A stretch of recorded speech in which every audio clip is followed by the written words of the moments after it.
Hello, my friends.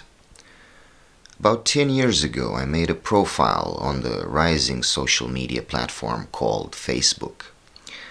For 10 years, I used it for expressing my truth and for sharing my ideas and art with people from pretty much anywhere, and for finding old friends that were otherwise pretty hard to track down and connect with.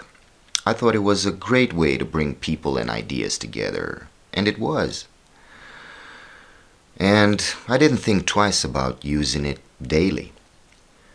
Slowly, this thing became part of my daily routine, and I found myself spending a few hours a day just scrolling mindlessly through all the posts without any true intention or purpose. I became aware that the thing was transforming into, let's call it, a tolerable addiction. And soon I saw myself indulging more and more, but with less and less satisfaction. I began to lie to myself that I was keeping in touch, that I was staying connected with the news of the world, but without realizing that this was just a very tiny part of it. And in reality, I was losing touch with my true self, the self that I was ignoring more and more just to become a small brick in a wall of wishful thinking and fake desires. I'm not telling you all this to frighten you or to make you renounce using this Facebook. I only want to make you aware of the real power this thing has. The power of making more fake connections than real ones. Connections that end up drinking your attention and thus your time and rewarding you with only narcissistic pleasure.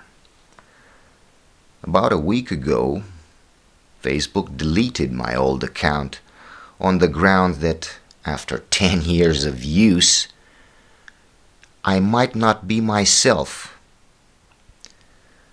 when I refused to provide them with my government issue ID card. I refused not because my info is such a big secret, because there's no real privacy left online, and I'm sure that any good hacker can get a hold of anything they want if they try hard enough. But I refused because it didn't seem fair to me for them to make such demands, especially when their motto is, "It's free and will always be."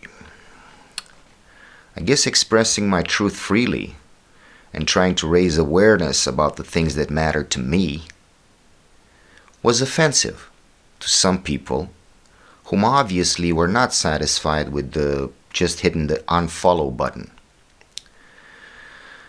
This deletion made me realize what a fragile and illusory bubble this was.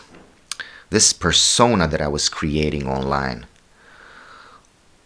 What distance was this from my true existence? And that it has so little true value apart from having a database where one can find people regardless of distance or time.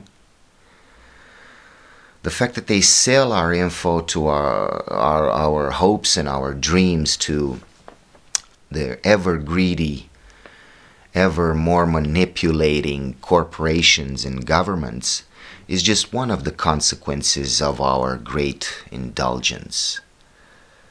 And it's not even the most resentful consequence. We actually build another ego online on top of the ego that, let's be honest, we serve in life. Now we have a very demanding ego that we serve online. It's like having two really bad wives instead of one.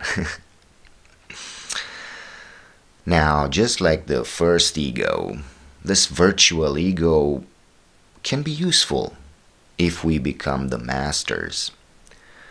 but it births only illusions and depression when it masters us. I think it was Paracelsus that said the difference between poison and medicine is the amount you use.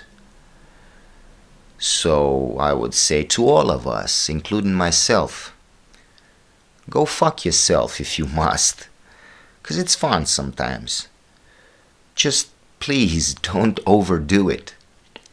And remember, information is not knowledge. It becomes knowledge only when you use it in the real life, when it can become experience, which is the true value. So don't forget to live out there, where you can feel the sun and the wind on your skin. I truly hope my message will not offend anyone. And thank you very much.